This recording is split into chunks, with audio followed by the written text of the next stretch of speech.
Hey guys, welcome to my channel. It's Tom. This video is going to be an awesome adventure. I'll try the best I can to describe and present some of the really fascinating new research I've been doing about Orion, about the planet Mars, about ancient cultures, and how they all connect. And I hope we have fun on this magical journey. I'm going to be sharing my screen for a lot of it and presenting to you a few different pages, and we're going to take a look at Stellarium to see how the myths and the wordplay and the etymological families that we're going to discover are related and told in the story of the stars.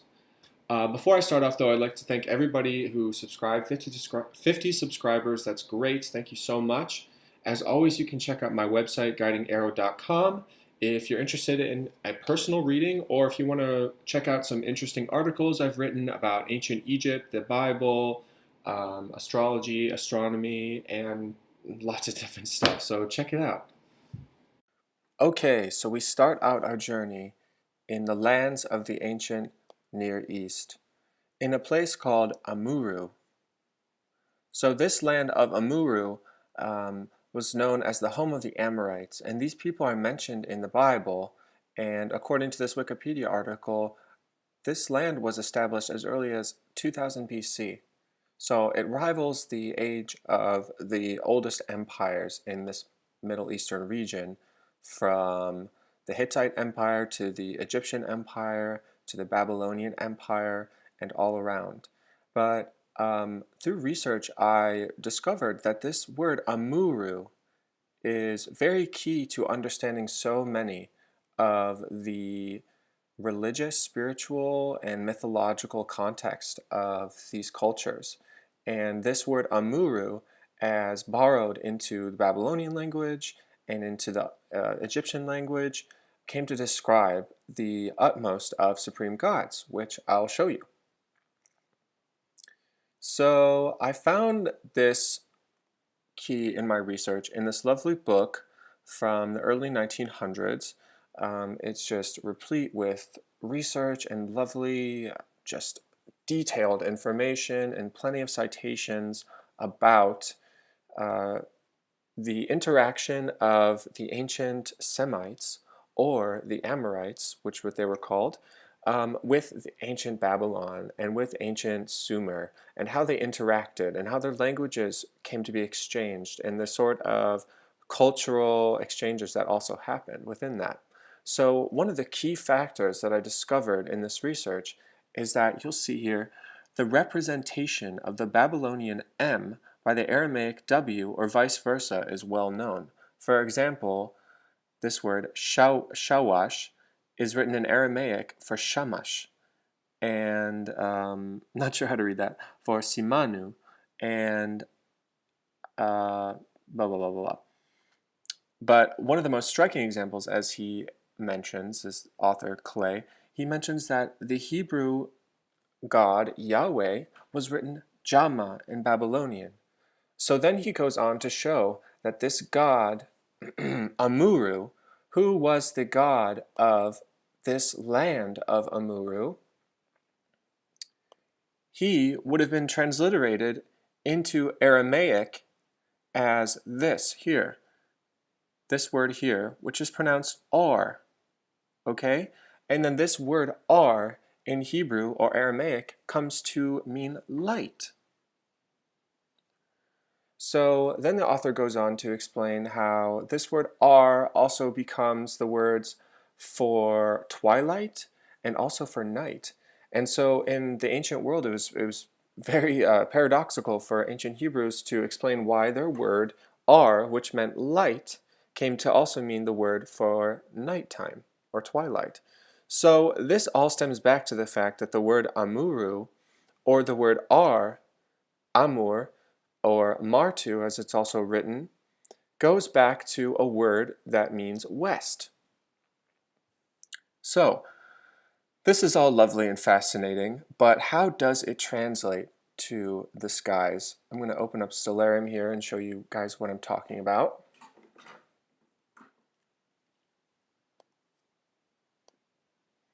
And while that's loading, we see here that this Amurru was also a god. So this Amurru was the god of the Amorites, the patron god of the Mesopotamian city of Ninab.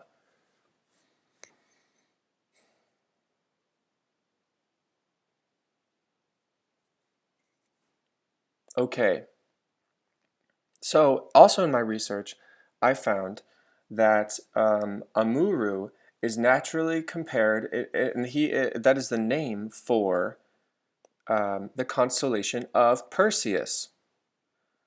So this is fascinating in itself because Perseus has a really interesting myth, and you'll see here that he's carrying the Gorgon's head, and he's carrying the sword, and he's sitting next to Auriga, and he's also sitting next to Orion.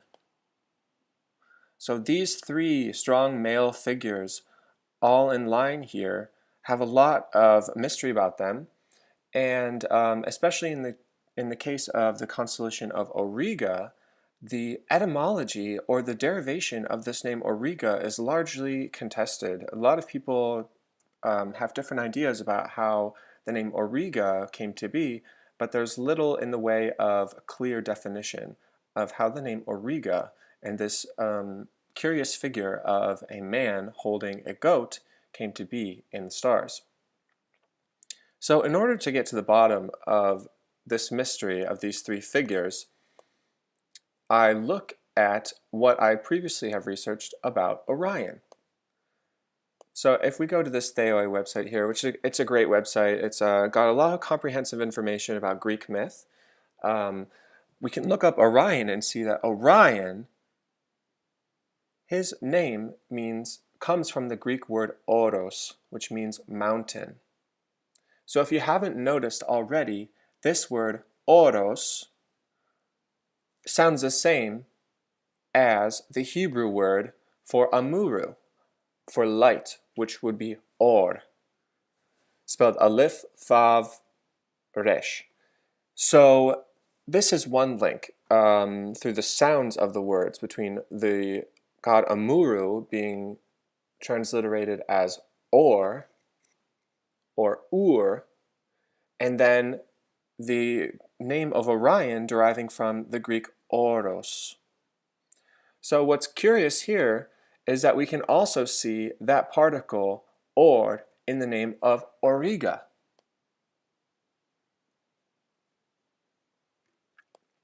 Okay, but what are some further connections we can draw from this?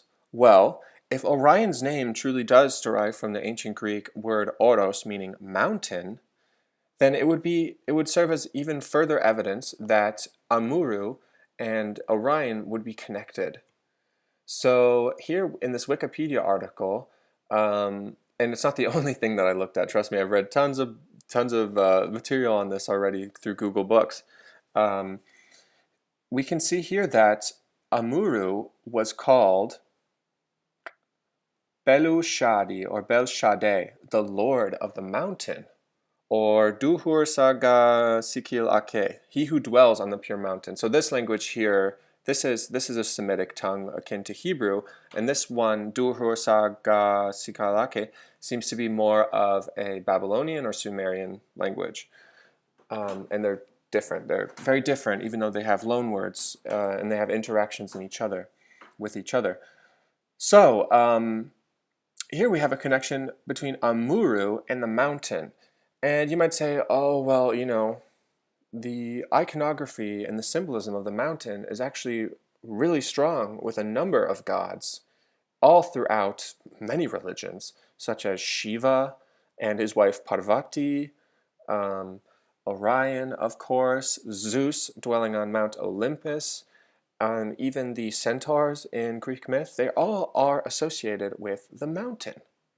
And that is quite curious in itself. But the connections don't stop there, because in ancient Egyptian, then the name of Orion was Sah. Okay, and this Sah in Hebrew means lamb. So this lamb, the Lamb of God, is much associated with Orion through this linguistic evidence. What's more is that Orion, as I've pointed out in my other video on the Nephilim, he has other names such as Nephila, but through my research I found that Orion and his association to the Neb particle brings him really close to the Egyptian word for gold, which was Nebu or Nabu. And this word for gold, I mean gold, what is gold? We have the word gold in English, but in Latin it was aurum, right? So we can see here that the or, and in French it would be or, and the Spanish city, mythical city of El Dorado, the Dor, this all relates to gold. So we can draw further links between Orion, Auriga, and the element of gold, okay? Oh, and that's not even to mention that Perseus was considered the celestial embodiment of Amurru. I might have already mentioned that. But one thing that really draws it all together, that makes this so fascinating, so beautiful, and such evidence of something deeper going on, that maybe these gods, maybe these constellations that we're looking at here, they are all maybe connected to each other in a way that's much more ancient than we realize. That connection lies in the symbolism of Amurru. So one quick Google search will show you that the images of Amurru, as we can see here, his funny little guy with his top hat, you can see here he's holding what looks like a shepherd's staff. And he's standing on what looks like a goat. So, we have in the skies here the goat, but where is the shepherd's staff? Well, that, my friends, is not too hard to find either. Because as I have noted, and this is a Babylonian list of star names, so the names of the constellations in Babylonian and also their Akkadian, which is more of a Semitic tongue, their Akkadian equivalents. You see the first one I've marked here is Gam, which was the Babylonian name for the constellation of Auriga. Okay, and then this word Gam or Gamlu in Akkadian would be translated as the crook. So this guy here, his ancient name in the most ancient of cultures, the dawn of civilization in Babylonia and Sumeria, would have been the crook, the shepherd's crook. This is called the shepherd's crook right here. Okay, so then we increase the breadth of our understanding of this section of the sky by showing how it's associated with gold, with light, with the shepherd, and with the crook. So what's fascinating about this on another level is that you have this constellation here, which is in the modern sign of Gemini, and you have it sitting directly across from this constellation here, which is Scorpius. And if we turn off some things, if we make things darker, I'm not sure how well we'll be able to see it, but we see here, this is the tail of the scorpion, okay? And this tail of the scorpion was known, you know, the example that's jumping out at me is in the Polynesian cultures, okay? This constellation here was known as the crook or the hook. So the crook, the hook, these are all words describing the same thing, and the beautiful reflection of this all occurs directly across the sky. And when I say directly, I mean directly.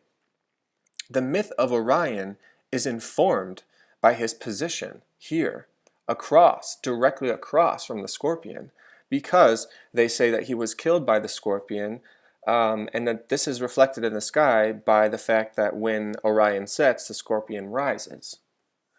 So the association between Orion and the scorpion and Auriga and Perseus, it's not just a Greek myth.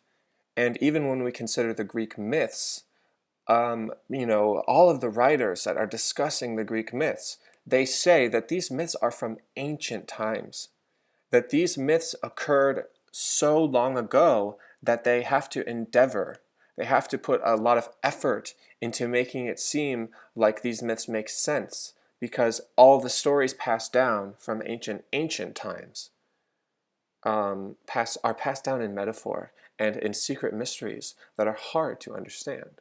So I feel that as I'm discovering some of these things about Orion and Auriga and Perseus and the association with the crook, as well as with the shepherd, this shows how these ancient mysteries, how these ancient paradoxes came to be. And we delve into that like Pandora's box, and a lot of things come out, and that's why it's kind of difficult for me to make a video and stick to just one thing, because there's so much vastness about this subject.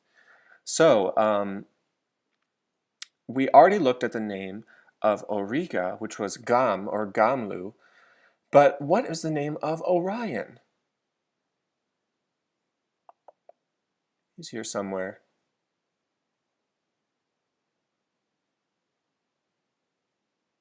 Orion. Here we go. The name of Orion in the ancient Babylonian, Sumerian, and Akkadian tradition would have been Sipaziana or Sipziana. And this phrase was translated as the true shepherd of Anu. So here we have the shepherd associated with Orion. And as I mentioned before, Orion in Egyptian is pronounced Sah. And this word in Hebrew means the lamb. So we have this succinct image of the shepherd of the skies.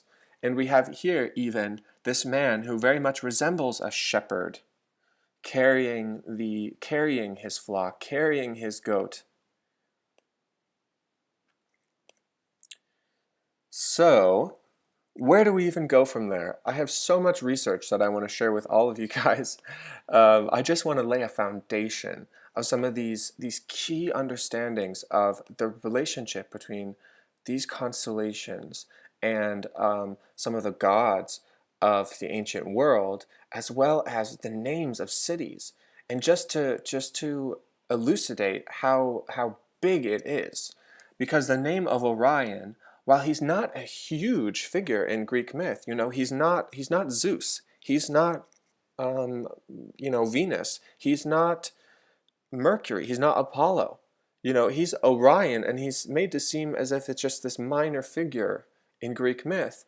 But really, Orion, as one of the most ancient and most giant of divine beings recounted in ancient myth, he lends his name and he lends his symbolism to cultures all over the world. And so I really have to endeavor to show you guys this. But if we look at this map of the region of Amurru,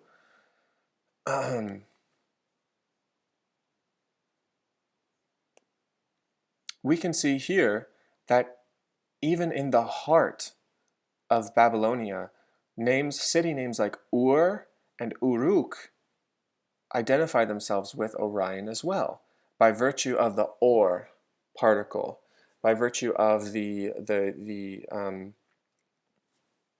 translation of Amurru to or Ur.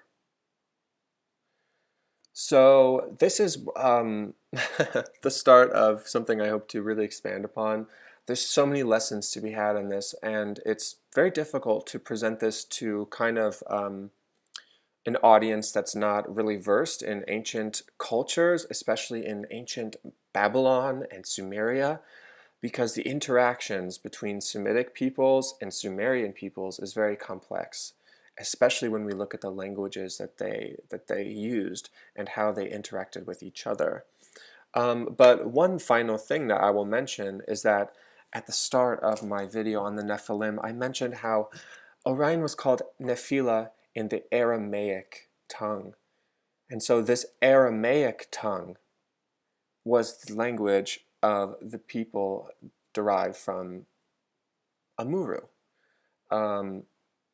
Abraham, and his lineage were descended from Amorites. And even in the Bible, it says in Ezekiel 16:3 that the city of Jerusalem had a father who was an Amorite and a mother who was a Hittite. So when we try to contextualize ancient myth, and when we try to see how this area of Greece could relate to this area of the ancient Middle East and the lands called Amurru and Babylon, you know, I really am dissatisfied with the modern scholarship and the modern ideas, just this kind of brick wall, heavy idea that none of this could be related, that all of these cultures are basically islands, especially the Greek one. But the truth is that the Greek drew from these ancient cultures and the kind of developments and civilization that developed in these lands, and that throughout the course of history, the mythologies derived from these lands that we see in the flood narrative and in so many of the symbolism associated with the savior gods that later became associated with Jesus, they all interact with each other, and they're all derived from something. And that really is my goal, to look at the origin of this story. So thank you guys for tuning in. I hope this information comes across as somewhat palatable, somewhat comprehensive, somewhat easy to swallow or understand. But if you're having trouble, I would suggest to